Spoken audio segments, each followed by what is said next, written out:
because everyone else, it's like, it is what it is. So, I'm not going to like dwell on one conversation or anything like that. I'm moving on, and I'm not, sending I'm not blowing people's chat up.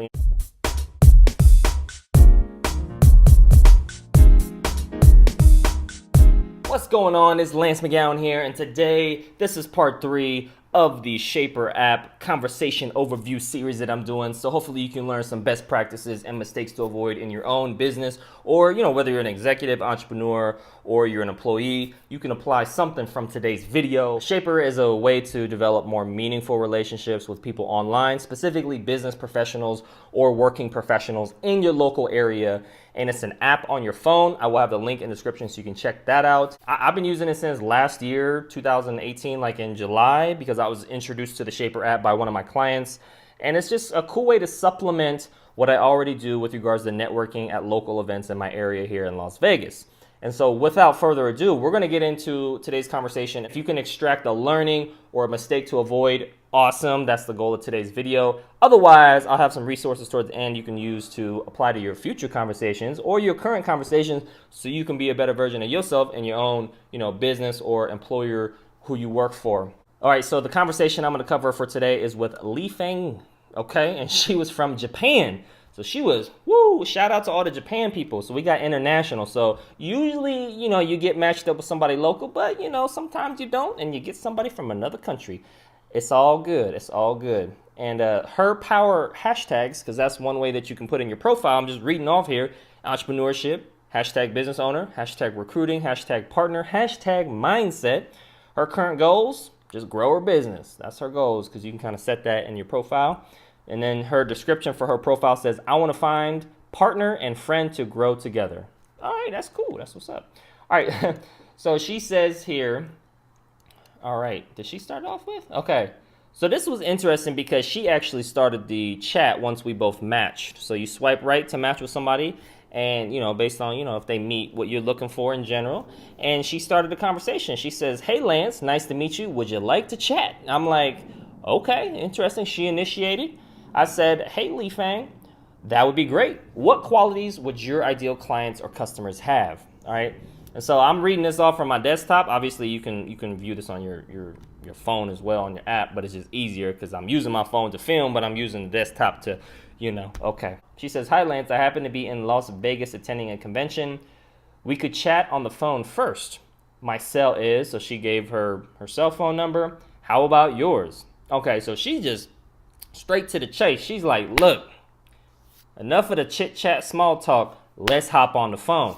I like that, but at the same time, I like it when there's a little bit of, the only thing I can think about is when you relate it to like dating or something. Like, let's go on a few dates, meet the parents before you do, I'm just kidding. But but she kind of, went a little bit forward. I like to know a little bit of what you do, who you're looking for, kind of pre-qualify a little bit before we do the chat. And then the chat on the phone should really set up an in-person meeting, and then the in-person meeting should be one of others that lead to a class and eventually a sale or close if they're in the market, if their goals and needs align with the solutions you're offering, or a referral. Sometimes a referral makes sense. So that's kind of the process, right? Chat, then we hop on the phone for 15-20 minutes, learn a little bit about each other. Sometimes my conversations go longer because we be vibing. Sometimes they're cut short because it's just like, nah, it ain't fit, which is cool. I mean, that's what it really should be.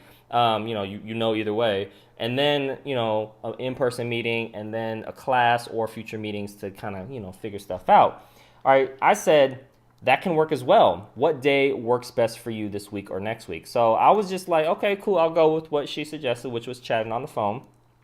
She says, we can chat on the phone tonight. What's your sale?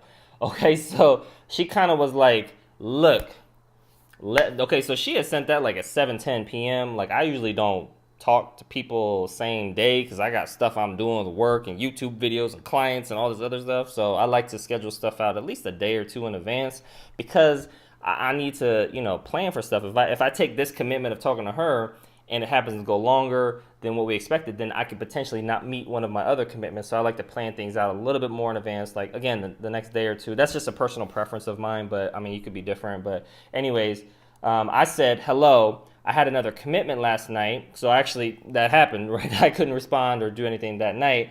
And then I said, but sometime next week would work better for me. So I didn't end with a question. I didn't say like, hey, what day works best for you? Because at this point, I really wasn't as interested anymore. She basically said, look, I'm in Las Vegas. Let's chat tonight. Let's do something tonight. And I'm like, I mean, I gotta, my schedule doesn't really work that way. All right. And clearly I didn't, because I didn't respond till the next day in the morning, because I had stuff going on, and then I got to go to sleep and stuff. I got to, I try to take care. Like, a lot of business owners focus on the business, or they're entrepreneurs or startups. They focus on the business at the expense of their health. Me, I try to focus on eating right, more whole plant foods, taking my supplements. Hey now, right there. And then, aromatherapy, getting the stress levels, whoop, as well as, if I said sleep already, boom, you got it. Working out, just trying to do a lot of self-care, because when you focus on the business and stuff, you can neglect some stuff, and that's definitely possible. But anyways, what are the learnings from this? Well, the three main things that I try to focus on in all my conversations with people. Number one is move towards people that move towards you. Did she move towards me towards the end? No. Did I really move towards her? I didn't ask her a question. She could have responded back with something like, hey, I'm not in Vegas anymore, but let's connect again. Let's just see if there's a good fit. She could have said that. She didn't. I could have asked her a question. I didn't. And then the other principle is, when somebody doesn't move towards you, talk to the next person, which I did. I get matches every day because I swipe right on people that I connect with. And then we have chats like this that I share with you.